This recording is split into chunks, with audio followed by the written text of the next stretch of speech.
And I now have the honor of introducing somebody who's an incredible resume and who's going to cap off the day here. He has not one but two endowed chairs at Harvard University. He has not one but two senior fellowships, one at the Hoover Institute and one at Oxford. He has published 12 books, has innumerable awards. He was 2003 Time Magazine, one of the most 100 influential people in the world. His books have won Emmys on TV series, and actually, come to think of it, you told me you don't write fiction, so you might want to reconcile that. He's published Civilization, the West and the Rest, and a PBS documentary, and he has his own film company, which has done a Chimerica Media released his first feature-length documentary on Henry Kissinger, whose biography he is currently writing. So when I met him, I was stunned at how young he is, given that all of that. And he just finished a year sabbatical, or is finishing a year sabbatical at LSE. So without further ado, Niall Ferguson. Thanks very much. Well, thank you very much indeed. It's a huge pleasure to be back here at Stanford after what's been much too long. I'd forgotten what a glorious place this is, not only in terms of its climate, which certainly beats Harvard's into a cocked hat, but also in terms of the kind of discussion that happens here. This has been a really riveting day for me, despite the ravages of jet lag and sleep deprivation. I loved what Jim Heckman had to say. As a matter of fact, Jim, you'll be glad to hear that my 2-month-old son is currently on his way to the American Enterprise Institute World Economic Forum. I think he's probably going to be the youngest attendee, so we can only hope it won't have a disastrously negative effect on his long-term development. I've also been really gripped by the discussion we've heard from Senator Conrad and Mr. Hoagland. Chilling projections, with almost no exception, and a theme that I've spoken about here at Hoover retreats and on other occasions for years now, dating back to my book Colossus, The Rise and Fall of the American Empire. What I want to do with the time that I have available, just an hour, is to change the subject somewhat and shift the emphasis away from fiscal indicators to institutional determinants of economic change. I want to try to relate my recent book, Civilization, the West and the Rest, to a fundamental question about the determinants of economic growth. It's a question that many of you will associate with the work of Douglas North and of collaborators with Doug North, like my good friend and fellow Hooverite Barry Weingast. The argument that it's institutions that determine economic performance. And if one simply looks at economic aggregates, monetary data, fiscal indicators, one's missing the institutional determinants of those economic outcomes. My colleague at Harvard, Jim Robinson, has just published with Darren Acemoglu an interesting new book making the argument that it's the institutions that matter. But what I want to try and show you is that this is, in fact, a much older idea in economic theory, dating back at least to Adam Smith. But before we get to Smith, let me take you back in time, when it all seemed so wonderfully simple. Do you remember the end of history? Well, Francis Fukuyama's seminal essay, brilliantly prescient, published in the summer of 1989, before the fall of the Berlin Wall, argued that it was all over in the great institutional competition. There had been, or was about to be, and I quote Francis, an unabashed victory of economic and political liberalism, the triumph of the West. He concluded that the triumph of liberal democracy and capitalism represented, and I quote, the end point of mankind's ideological evolution and the universalization of Western liberal democracy as the final form of human government. Happy days. How different things look today. The International Monetary Fund, in its most recent World Economic Outlook, I got John Lipsky to look up from his BlackBerry for just a moment. It's an iPhone, of course, we're in Silicon Valley. Projects that China's gross domestic product, calculated on the basis, admittedly, of purchasing power parity, will exceed that of the United States in just 4 years' time. So this is not the kind of alarmingly long-range projection about which one can express a great deal of skepticism 4 years out, and it would be kind of surprising if that didn't happen, given that China's projected and actual growth rate right now is basically 4 times that of the United States. I wouldn't really bet against that particular projections coming true. Just think of your investment experience over the last 10 years. Where did you make money?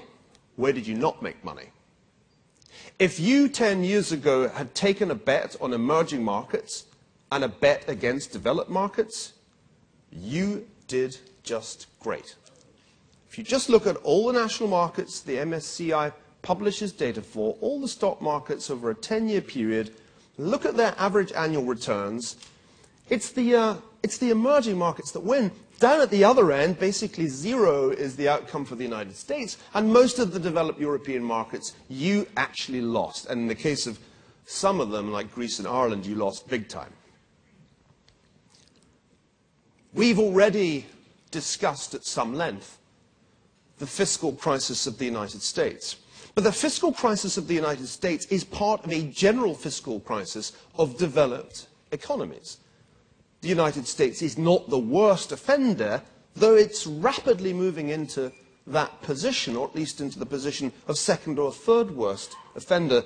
These, again, IMF data, thanks to John and his colleagues, these data show the US is going to overtake most of the so-called pigs in terms of its debt to GDP ratio in just a matter of a few years.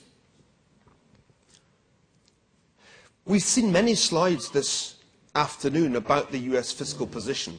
I think you can boil it all down to this one simple slide. Take the projection that the Congressional Budget Office says is the more likely of its 2 long-run projections. That's the alternative fiscal scenario. Take its projected net interest payments in the federal debt and calculate them as a percentage of total projected federal revenues. The result is a nonsense. You rise from 10% of tax revenues going on the federal debt to a situation by the middle of the century when all 100% of federal tax revenues will be absorbed by interest payments in the federal debt. I'm a historian of public finance. That can't happen. All this chart tells you is that the United States is on a completely unsustainable course, and some form of what we've just heard discussed will be forced upon the United States. At some point, no matter how incompetent your political class is, it will have to happen because this can't happen. The only question is, what form of torture will we have to undergo?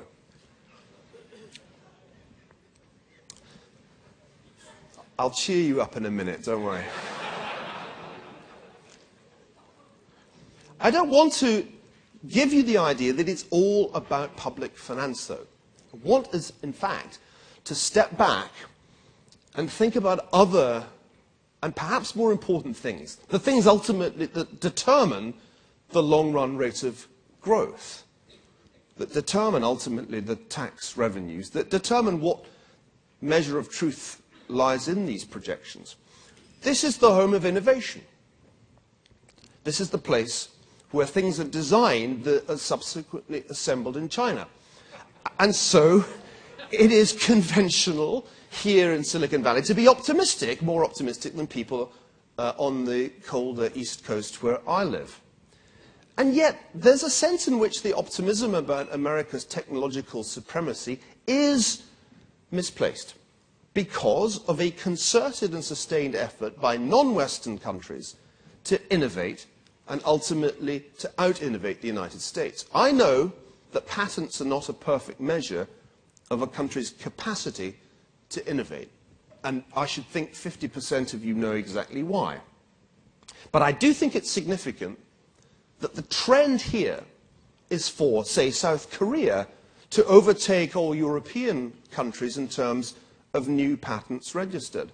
I think it's significant that China, in 2009, unfortunately the data aren't in this chart, I need to update it, that China overtook Germany in terms of new patents registered. The United States has been in second place for some time behind Japan.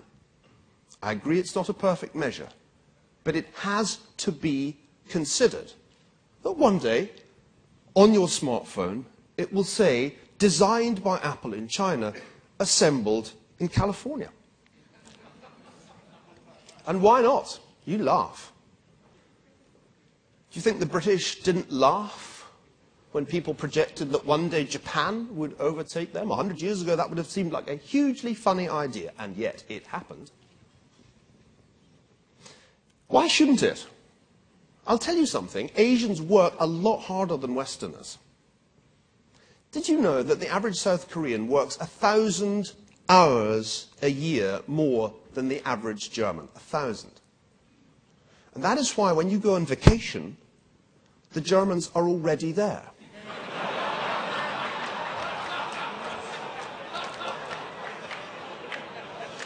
And when you go home, they don't go home. They stay for at least another 2 weeks. Auf Wiedersehen, das war schön, nicht? We've already heard mention of the PISA study, the regular attempt to assess the performance of teenagers. The most recent OECD PISA study extended beyond the OECD, and it revealed a startling thing, that the Shanghai district of China has mathematically the best teenagers in the world. The gap in attainment between the Shanghai teenagers and US teenagers was as big as the gap in attainment between US teenagers and Albanian teenagers. Even in terms of healthcare, Asian outcomes are superior to Western outcomes, despite the vast amounts of money, as we've seen, that are spent on healthcare in this country. We need to ask some very difficult questions. What exactly has gone wrong with the West? The public finance story, that's just the symptoms. What's the underlying problem that is giving rise to this crisis of public finance, that is giving rise to these various symptoms of underperformance that I've tried to share with you here? And that is really the question that I have been grappling with for the last several years.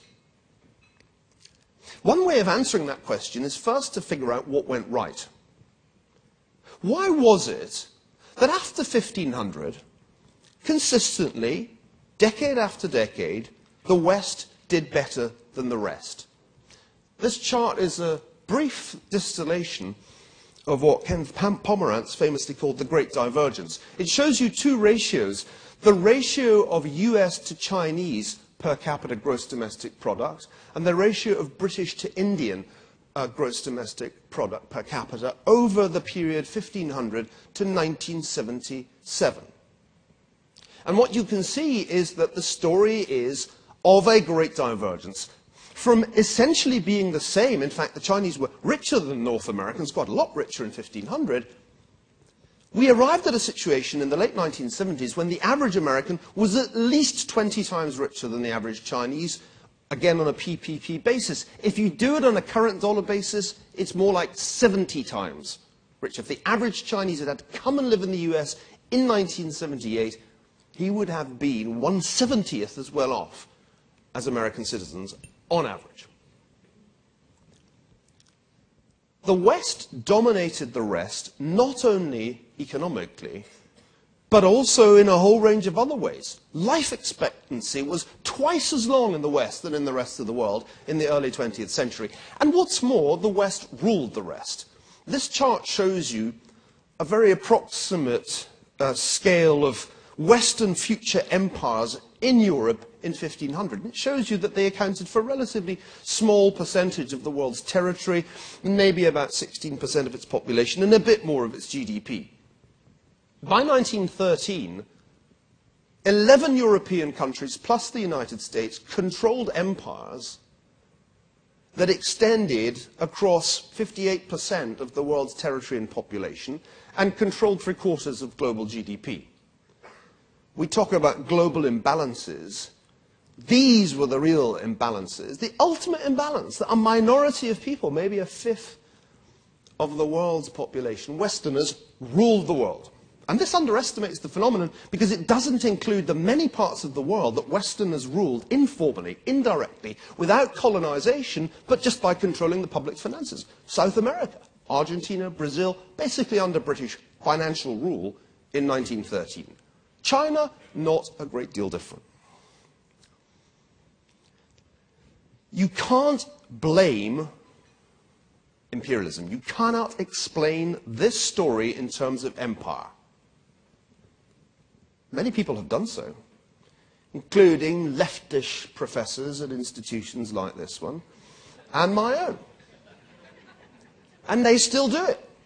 It's still the standard explanation. Do you know why it's wrong? It's really obvious why it's wrong. It can't possibly be empire because everybody did empire. It wasn't at all original to establish an empire. The Chinese already had an empire in 1500. So did the Mughals. So did the Ottomans. So did the Incas. So did the Aztecs. There was nothing original about empires. Moreover, the great divergence doesn't stop when the Europeans decolonize. On the contrary, it accelerates. It reaches its peak after the empires have gone. You've all read and marveled at Jared Diamond's Guns, Germs and Steel. But it's not geography. It's not geography that explains the reason why one end of Eurasia gets much richer than the other end. We know it can't be geography because we ran 2 really good experiments in the mid-20th century to see what would happen if we took a homogeneous population living in pretty much the same place, we divided them in 2, and we gave one lot communist institutions and the other lot capitalist institutions. Within an incredibly short space of time, behavior in the 2 halves diverged. So that Germans living under communism started to produce cars like the one you see on the left, whereas Germans under capitalism continued to produce smart Mercedes-Benz cars. The Trabant tells you it's not geography. It's institutions. Germans in Germany making terrible cars because they lived under communist rule. We tried the same experiment in Korea, and the result was even more extreme. The divergence between North and South Korea was even more dramatic. We can't explain the great divergence in terms of empire, geography, or national character. We have to explain it in terms of institutions.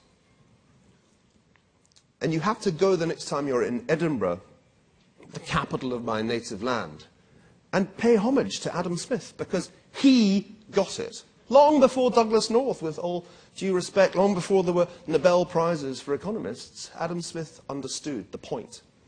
There's an amazing passage in The Wealth of Nations where he says as follows: China seems to have been long stationary.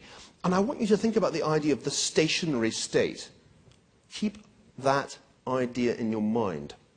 China seems to have been long stationary and probably long ago acquired that full complement of riches which is consistent with the nature of its laws and institutions. But this complement may be much inferior to what, with other laws and institutions, the nature of its soil, climate and situation might admit of. Smith's answer to the question that puzzled 18th century Westerners, why had China been rich in the past but had stopped, was institutional. And it's all there. Change the laws of the institutions and China could become much richer. They did it under Deng Xiaoping, and it worked. Well, in the book, Civilization, what I try and do is to tell the story of how Western institutions got to be better than non-Western institutions. I'm not going to tell you about that today because you have to buy the book. I've got to educate this boy. He's 2 months old. Think about how much it's going to cost from there to Stanford Business School. It's a terrifying thought. So today what I'm going to tell you about is now. I'm going to tell you now what is going wrong. I want to argue that we are in the midst of a grave deterioration in the quality of Western institutions. The institutions that used to be the best in the world are no longer. Two processes are at work. One is that the rest have learnt to copy our institutions. It was open source software, and they downloaded it. It's not difficult. Once you dispense with your ideological preconceptions and recognize that best practice probably is the United States, you just can copy it. And that's what the Japanese did, first of all. And latterly, in our time, the big populous countries of Asia have done the same. But what's much more interesting to me is that at the same time, a second process is at work in which Western institutions degenerate. And that's what I want to focus on in the time that I have available. The degeneration of Western institutions. It is hard to measure. This is work in progress. But I have this hunch that it's the right question and that we can probably nail it down better than this. Let's work with the data we have. The World Economic Forum produces each year a competitiveness index. It's quite an elaborate exercise. And they have been doing it using pretty sophisticated methodology now since 2004. What I've done in this chart, I'm sorry, these charts aren't desperately easy to read on that size screen, but bear with me. I've just taken the change, the percentage change in the World Economic Forum Competitiveness Index for the countries it has consistently covered throughout this period. The biggest improver is China, followed by Hong Kong. Whereas the United States is down there among a large number of Western economies that have deteriorated. Now, the competitiveness index captures a whole lot of stuff, not all of it, to my mind, relevant. So what I've done in this next slide is to take 15 measures from its database that really do seem to me to be germane. And these are things that relate essentially to the rule of law. We know from a really quite large literature on the legal origins of economic development that law matters. How many people in this room are lawyers who have law degrees? There are many, many more, but they're incredibly reluctant to admit that they're lawyers, with good reason. So what I've done here is just to take a whole bunch of measures of the quality of the rule of law, broadly defined. So this shows how far property rights are protected, how well corruption is avoided, are politicians regarded as ethical, is bribery under control, that sort of thing. A whole range of 15 different measures that relate to the rule of law. Now, what's very interesting is that the United States is not top in any one of these categories. Its ranking, in fact, is below the top 20 in all but one, which is kind of surprising. The really surprising thing, though, is that Hong Kong beats the United States in 15 out of 15 measures of the quality of the rule of law. And even Taiwan is not bad. It wins 9 out of 15 contests with the United States. In fact, the PRC even manages to get 2 rankings above the US, which is really rather astonishing. What this table tells you is that something is rotten in the state of America. We think we have the rule of law. We actually have the rule of lawyers.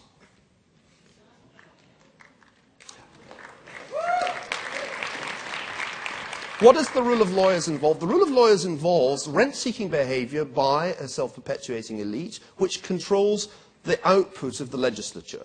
The legislature produces instruments like the Dodd-Frank Bill, 2,000 pages of completely obscure verbiage, deliberately intended to be ambiguous. Why deliberately? So that lawyers can interpret its obscure meaning, to compliance departments who then explain what it means to the people who actually run the businesses in this country. We worry a lot about the cost of government. But what about the cost of law? Maybe that's as big a cost, as big a drag on business, as all the bureaucrats in the federal government put together.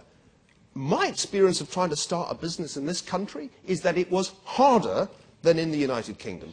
Harder mainly because of lawyers who charged extortionate amounts of money, essentially blackmailing me with threats of future litigation, and almost consumed the entire starting capital of the venture. Now, the good news is that the United States is not the worst Western country when it comes to the deterioration in the rule of law. You've all heard many, many dreary explanations of the crisis in the Eurozone, and are probably on the point of tears when people mention the EFSF, or the ESM, or any of the other acronyms that we've all had to memorize when we try to talk about the Eurozone crisis. It's all, in many ways, just symptoms. The underlying problem in Europe is a profound degeneration of institutions in peripheral countries, like the ones that are detailed here. So look at these same measures for Italy, Portugal, and Greece. These are rankings. These rank these countries' institutions. I have gone forward. This is Italy. I haven't gone forward. It looks a lot like the last slide, but it's different. And that's going to happen several times, so get used to it.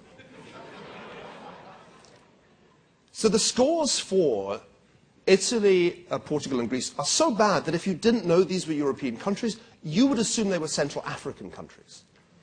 They actually rank significantly below a number of African countries that have got their institutional act together. That's the World Economic Forum data. There are other databases that tackle this sort of thing. So let's look at the stuff that the Heritage Foundation produces. That asks a slightly different set of questions about economic freedom. Where is economic freedom the greatest? Well, they're ranked here. This is the top 10 heritage economies in terms of economic freedom. Number 1, Hong Kong. Number 2, Singapore. Straight in at number 3, New Zealand. Well, that's Western. The United States and the United Kingdom creep in at the bottom of the top 10. Their scores, their heritage scores, are markedly worse than the scores for Hong Kong and Singapore. Once again, there are places in the West that are worse, thank goodness, than the United States. And you won't be surprised to find our friends, the Greeks and the Italians, down there at the very bottom of institutional quality in the Western world. I think this explains a lot about what's going on in Europe. But it also makes you think about what is going wrong here. I've often said that the pigs in Europe are showing the fiscal future of the United States, showing what happens when you finally run out of road in the international bond market. But maybe the pigs are also showing the future of the United States as the rule of law here degenerates in the various ways that I believe it is degenerating. Where is it easiest to do business? The World Bank and the IFC actually have been doing some really good work on institutional quality. This is an initiative that dates back some time, and I think some credit should go to Hernando de Soto. Hernando de Soto really formalized the study of institutional quality by basing his research not on survey data, but on simply finding out how long it took to establish legal title to land in a country like his own country, Peru, or how long it took to get a permit to start a business or to build a building, that kind of thing. I think this is almost the best kind of data we can get on institutional quality. The annoying thing is that the World Bank basically gathers it for poor countries, for developing economies. Most of the really interesting measures aren't available for developed economies. I wish they were. I think it would be very, very illuminating if the World Bank applied the same methodology to all countries that it currently applies to poor countries. But there are some. So the IFC does some of this stuff. And it does a series of questions about where it is easiest to do business. Well, you won't be surprised at the results. It's essentially the same story as the one that I've been telling you. I'm sorry, the font size is so small, I can't read it on the monitor. But I know from memory that Hong Kong and Singapore are at the top. And as usual, when you get down to ask the question, where is it hardest to do business in the West, it's Italy and Greece that come bottom. I think there is a general phenomenon here, a phenomenon of institutional degeneration, which in itself is really quite fascinating and recalls Manker Olsen's work on the institutional degeneration that he thought had characterized many mid-20th century Western economies. Degeneration that was somehow resolved with the disruption of World War II and the reset that was possible in Japan and West Germany in particular after the war was over. I think we can apply some of those insights to our own time. Let me conclude and then invite you to ask me questions. The great reconvergence is what we're living through. That is the story of our time. In 1977-78, the average American was 20 times richer than the average Chinese. Now it's 5 times, and falling. This is the great reconvergence of our time. And I want to suggest to you that it has deep roots. But I don't want to conclude in too apocalyptic a way. It's not as if we should kowtow right now to the new Asian state capitalist model. That's not the argument that I want to make. The argument I want to make is that we need to reform, reboot, and update our institutions. We need to recognize the degree to which they have degenerated. But we also need to remind ourselves of the good news.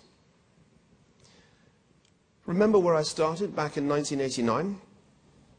Well, in a way, 1989 has come to the Arab world in the past year or so.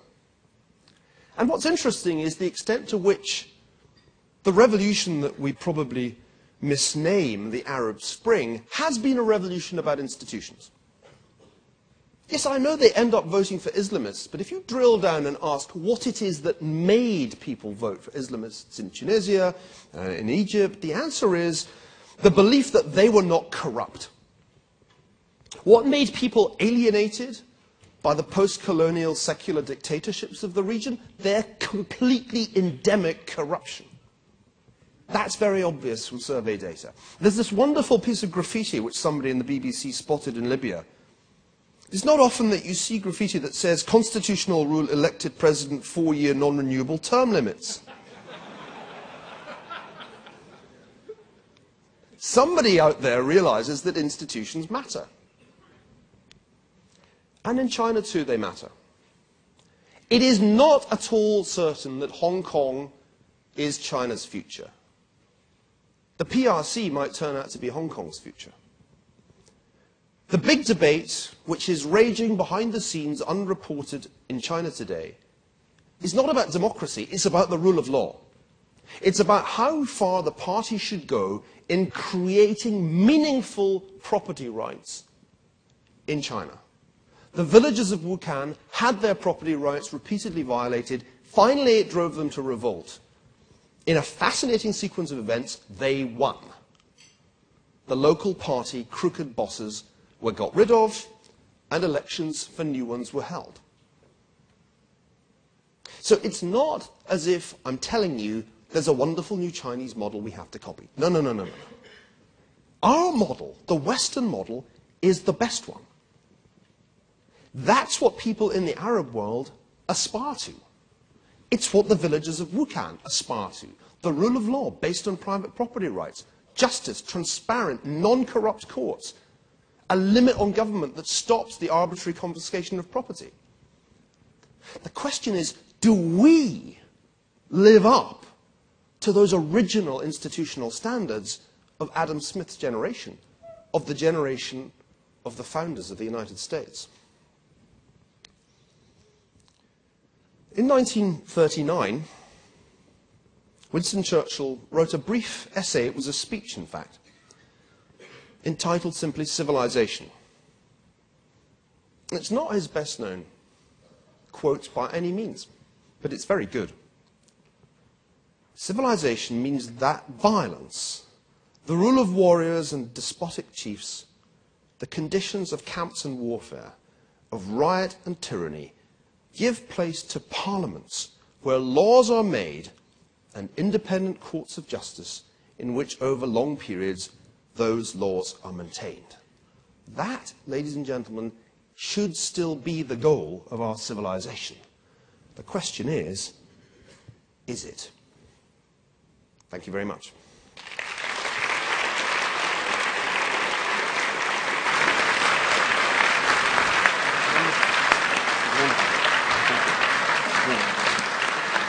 Um, 24 hours ago, almost to the minute, we were on a break in the SIEPR Advisory Board meeting, and George Shultz and John Lipsky were off alone by themselves at a table, and I walked over and they both looked up, and I said, "Is this joinable or is this top secret?" And George said, "Sit," which I did. What they were talking about was that the Western institutions are failing us.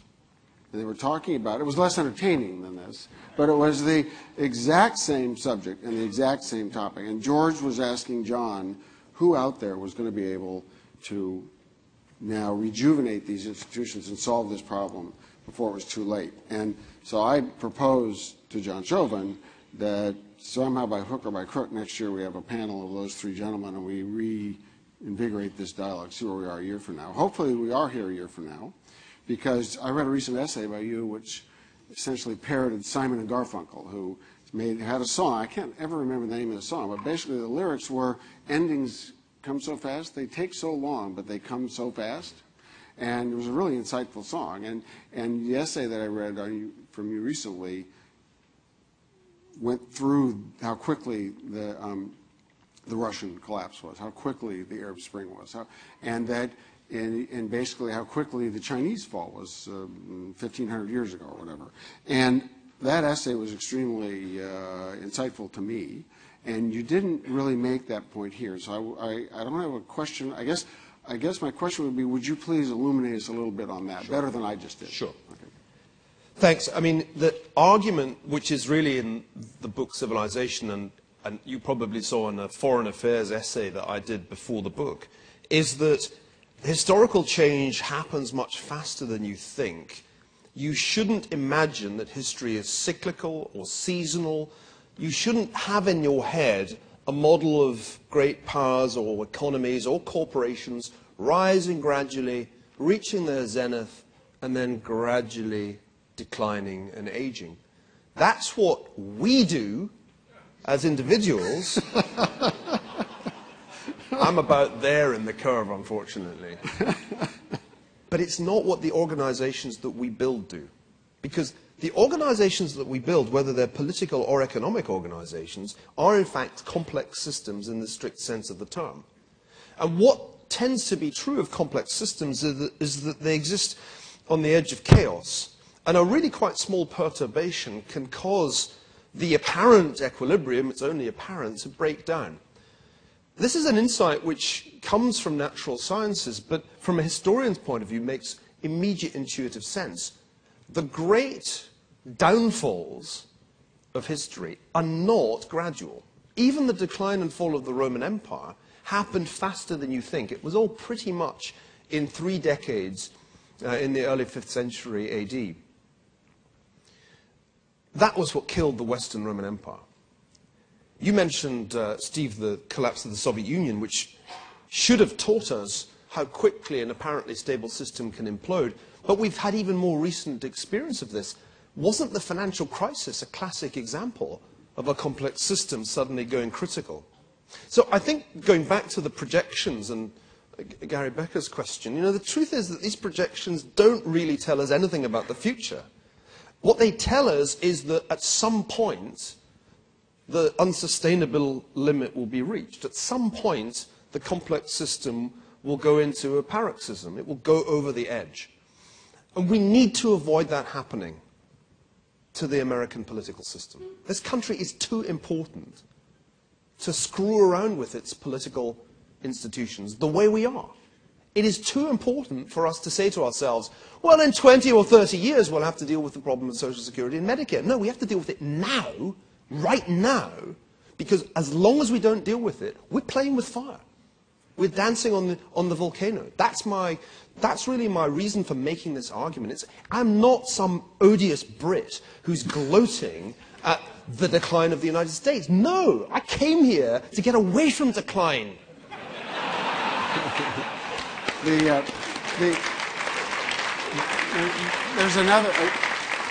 There's another example that's come up several times today, and I don't know if you were here this morning, but John and I had a brief exchange. But Americans are all the time holding out to the world what a great, stable democracy we are.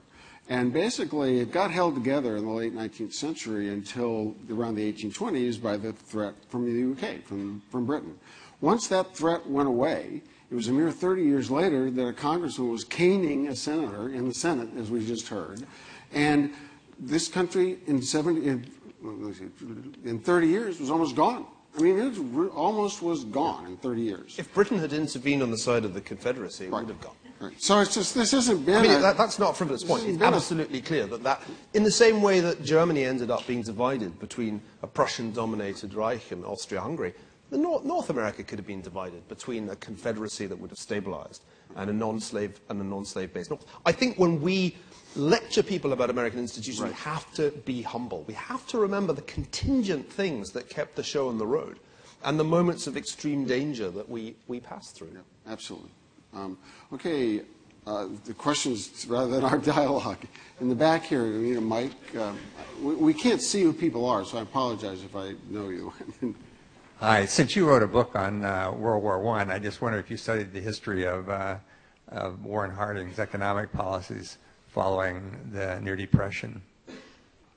No. Me either. I mean, I'm not even going to bluff there. It's one of the joys of middle age that you don't have to pretend to be omniscient anymore. What's interesting, though, is that the post-First World War period saw a very short, sharp depression on both sides of the Atlantic. It affected all the major combatants to varying degrees. In the UK, as in the US, essentially a deflationary fiscal and monetary policy was pursued. There was a very painful year of adjustment, and then the economies bounced back. In other countries, the loser countries of the war, Germany, they embarked on a policy of fiscal and monetary stimulus, which meant that the Germans ran enormous deficits and engaged in massive expansion of the monetary base. And those of you who know the financial history of the early 1920s will know how that turned out. Mm-hmm. So I think the implication of your question is that perhaps those austerity measures taken early on in the game by the UK and the US were for the best compared with the alternative of what proved to be disastrously inflationary policies in Germany. Yeah. Other questions? Back here in the right? who am I missing? John? At some point you spoke about self-sustaining elites and perpetuating themselves. I was wondering if you see our campaign finance system having a role in this, and what are specifically the things that are most broken? I wrote about campaign finance about 10 years ago in a book called The Cash Nexus, and I came to the conclusion that the more that regulation was used, the more awful the system became, and each new regulation of campaign finance would beget an even worse system to get the money to the politicians. And I think that's proved to be about right. The European model is even worse. There, the restrictions on campaign finance are far, far stricter, so the corruption is far worse. I argued for a free market in campaign finance. Just forget about all this nonsense. And if you want to give money to Mitt Romney, give money to Mitt Romney. You know, the hell with all these ridiculous super PACs. So I took a kind of fairly libertarian position on that, which I think more or less everybody ignored. But I still think that's right. I mean, the more you regulate this thing, the more corruption you'll end up with. Back here.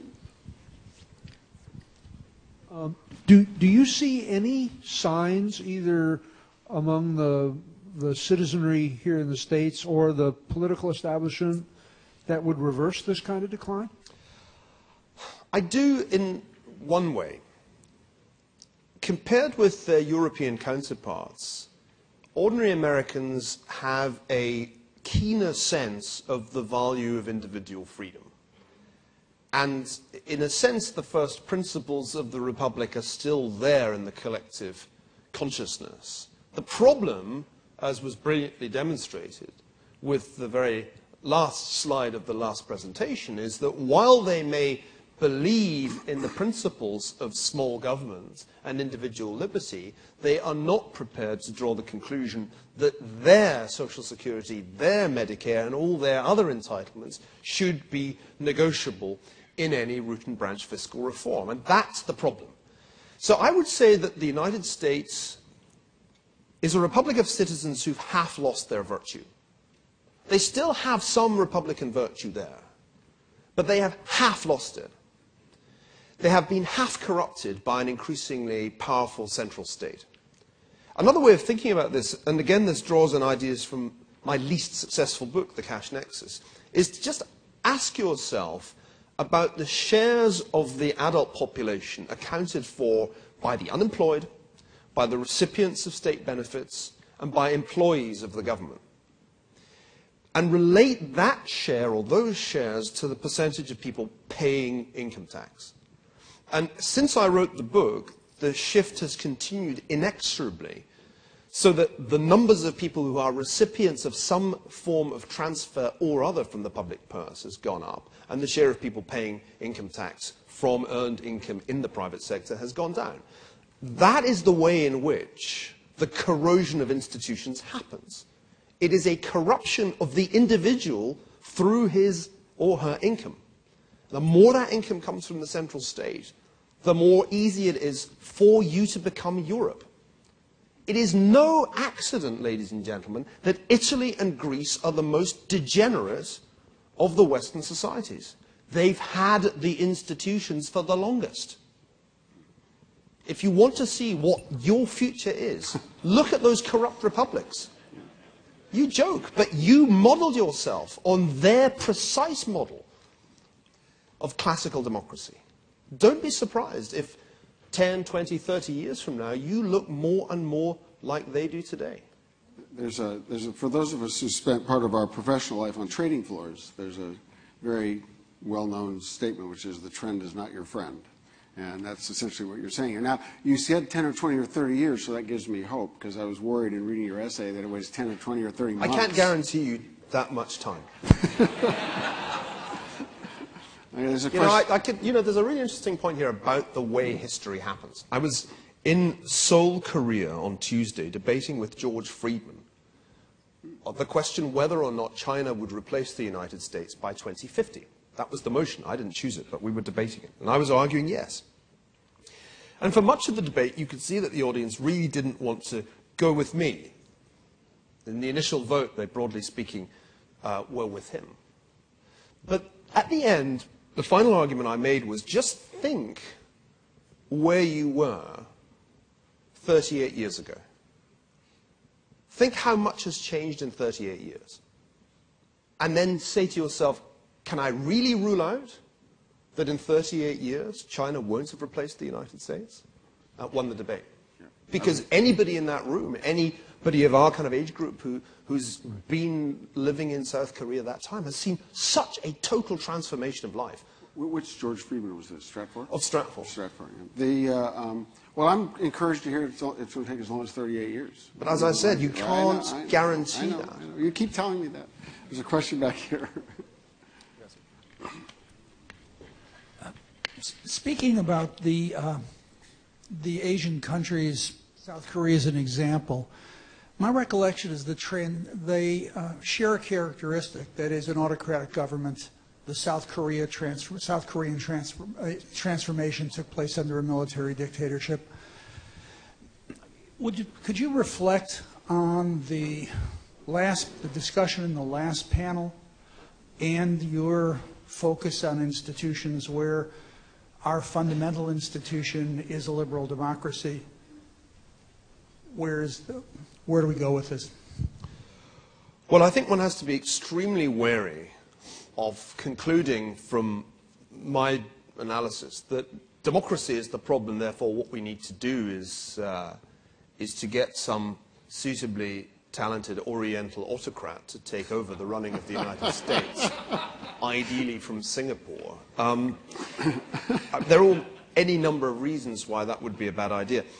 I think the key issue here is not to be too focused on the issue of executive power. The key issue is the legislature and the courts. What distinguished the autocracy in South Korea from other dysfunctional military dictatorships of the same era, like, say, in Argentina, was that that system ultimately protected property rights, encouraged business, and achieved a transition to representative government, in just the same way that most European states did. The United States was odd in the sense that it didn't have a period of authoritarian rule. George Washington walked away from the chance to be Simon Bolivar. But as we were saying earlier, that made for a very, very bumpy ride through the 19th century, including one massive civil war. The issue is not, do we need a strong man? Do we need to somehow violate the Constitution? No, no, no. The issue is, let's get back to the Constitution. Let's get back to the first principles of the Republic. And above all else, let's make sure that the rule of law isn't corroded by the kind of self-seeking elites who, by and large, do crop up in any democratic system to pursue their own benefit rather than the public good. There's a question back here.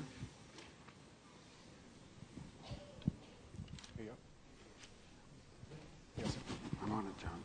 I'm on it, John. Yeah, Neil, I'm going to ask about immigration, because I think the fact that the U.S.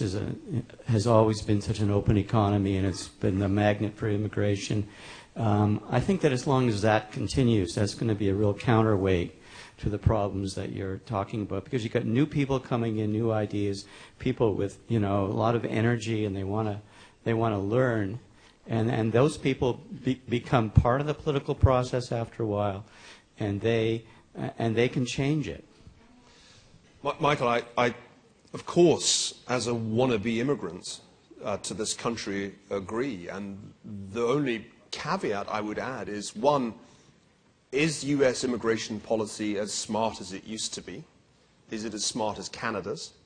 And the answer to that, I'm sure, we would get a resounding no from Hewlett-Packard and other employers in this area. The second caveat I would add goes to something that Sam Huntington wrote about, I think wrongly, in his last book, Who Are We? And that is the question of how far the large Hispanic migration can be absorbed without a change in political culture. When Huntington published that book, I wrote a very critical review of it, essentially saying, if you can cope with people from southern Italy 100 years ago, you can cope with anybody. But, you know, on reflection, I'm not sure that I was giving him entirely his due. The demographic outlook, as you hardly need me to tell you, is that by 2050, non-Hispanic whites will be a minority of the US population. One of the arguments that I found myself exploring in Civilization, in the chapter on the rule of law and the divergence of North from South America, was how far the convergence that we are seeing today is not only going to be a convergence in economic terms, Brazil becoming more like the United States, but also perhaps a convergence in political terms, the United States becoming more like Brazil. And I think the future of the Americas is indeed a kind of homogenizing future, ethnically, in terms of everything from intermarriage to the way political systems work and the languages that we use. We are heading for a Pan-America, which will not be exactly the America of the Founding Fathers. For better in some ways, but maybe for worse in other ways. Questions? Back here, in the back in the middle. Is there a mic back there? Okay. In the list of possible reforms that range from very hard and potentially low impact to potentially easy but big impact, do you have a short list of relatively simple things we could do that would be highly impactful to improve the rule of law? To improve the rule of law, As opposed to the rule of lawyers. remains, that's really the kind of number one item on my agenda. To understand better what is dysfunctional about it, and to try to think of ways in which it can be reformed. I'm not there yet. This, as I said, is work in progress. I had got to the point of knowing what I wanted to do to the educational system here and to the tax system here. And that I pretty much know my mind on. There's no question that a radical reform of the tax code, a radical simplification of the fiscal system could generate enormous benefits and grow the US out of its debt crisis. There is no doubt that a sustained policy of privatization at the high school level could create the kind of competition that has produced such great results in higher education in this country. But how to deal with the lawyers?